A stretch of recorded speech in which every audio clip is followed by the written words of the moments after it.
a father to me.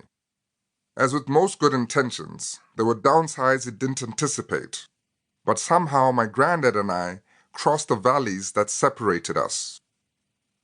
Madiba's children, grandchildren, and great-grandchildren brought out a deep sense of hope in him, but also a deep sense of responsibility and a fresh respect for ancient tradition.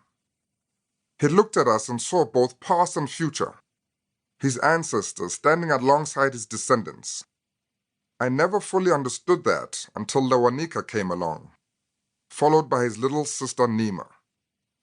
But I think I started to understand as the old man passed from his 80s into his 90s, and the roles we played in each other's lives began to reverse.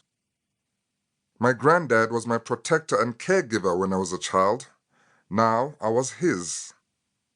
During his final years, he didn't want a lot of strangers fussing over him. He wanted my older brother and me to carry him up the stairs and preferred to have his wife, Grasa, help him with personal needs. If he was leaving the house, he wanted me to arrange security. If he was sitting up in bed, he wanted me to bring him the most relevant newspapers. I was that guy. He often said to me, "Ndaba, I'm thinking of going to the Eastern Cape to spend the rest of my days. Will you come with me?" "Yes, Granddad, of course," I always answered. Good, good. He never did return to the place of his boyhood. Perhaps he and I could never accept the concept of the rest of my days. I wanted to think about the remainder of his life in terms of years, so the final moment took me by brutal surprise. Even as he approached his mid-90s, he never lost a bit of his zest for life, but he was pretty frail those last few years, and that frustrated him. He occasionally got quite combative, yelling at the nurses and caregivers.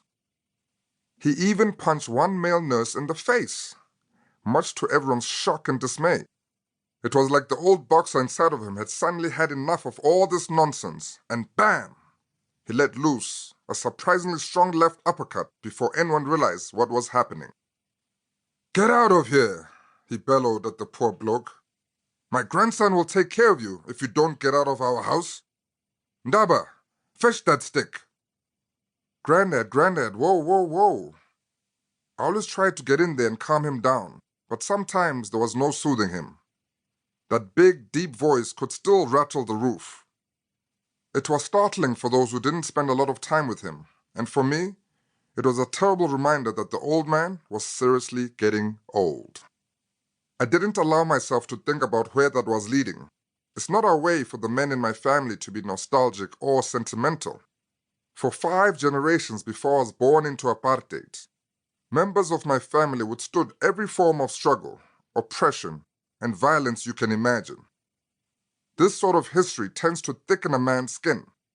We go forward. We don't flinch. "Dindota!"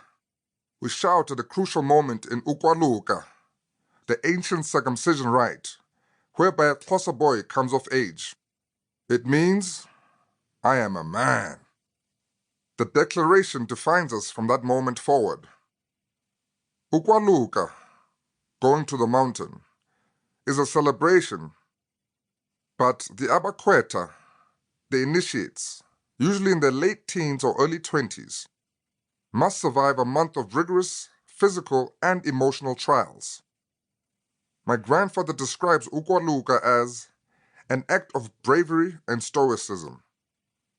The moment after the Ingcibi, the circumcision specialist, makes that critical stroke of the blade, the initiate shouts, "Dindota," and he'd better mean it.